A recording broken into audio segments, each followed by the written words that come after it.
Then the Lord said to Joshua, "Do not be afraid. Do not be discouraged. Take the whole army with you, and go up and attack Ai.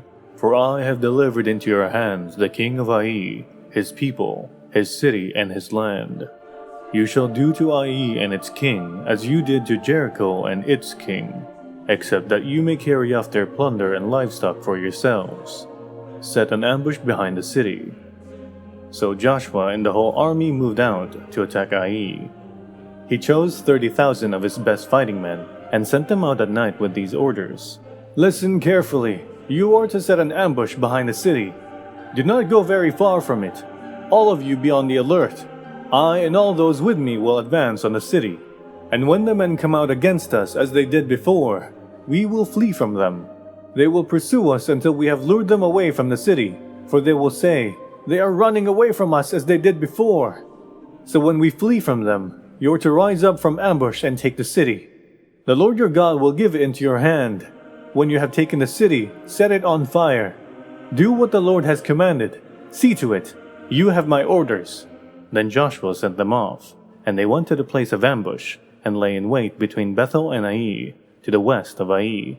But Joshua spent that night with the people. Early the next morning, Joshua mustered his army, and he and the leaders of Israel marched before them to Ai. The entire force that was with him marched up and approached the city, and arrived in front of it. They set up camp north of Ai, with a valley between them and the city.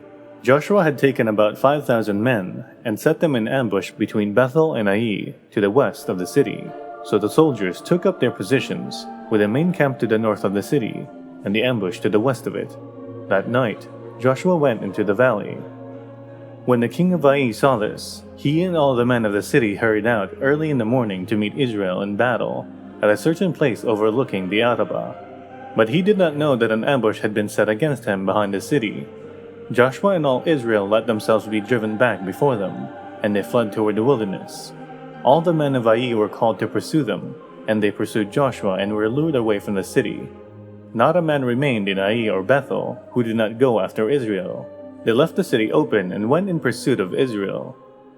Then the Lord said to Joshua, "Hold out toward Ai the javelin that is in your hand, for into your hand I will deliver the city."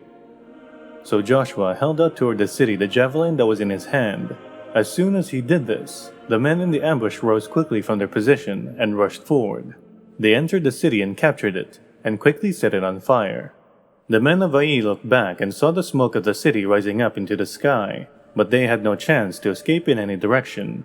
The Israelites who had been fleeing toward the wilderness had turned back against their pursuers. For when Joshua and all Israel saw that the ambush had taken the city, and that smoke was going up from it, they turned around and attacked the men of Ai. Those in the ambush also came out of the city against them, so that they were caught in the middle, with Israelites on both sides. Israel cut them down, leaving neither survivors nor fugitives. But they took the king of Ai alive, and brought him to Joshua. When Israel had finished killing all the men of Ai in the fields and in the wilderness, where they had chased them, and when every one of them had been put to the sword, all the Israelites returned to Ai and killed those who were in it. 12,000 men and women fell that day, all the people of Ai.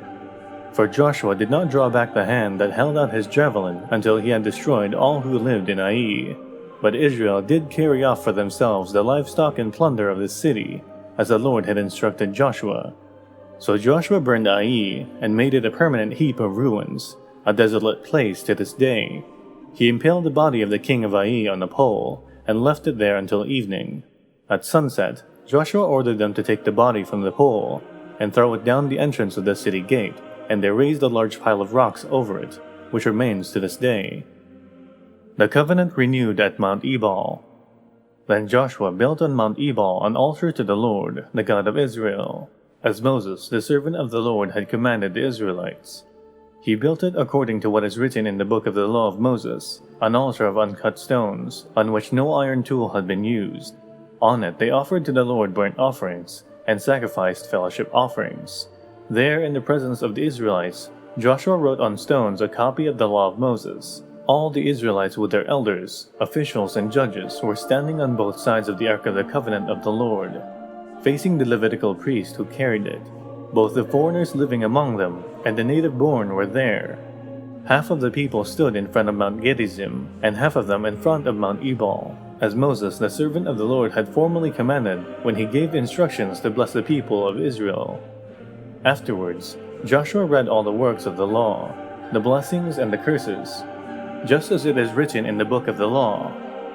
There was not a word of all that Moses had commanded that Joshua did not read to the whole assembly of Israel, including the women and children, and the foreigners who lived among them.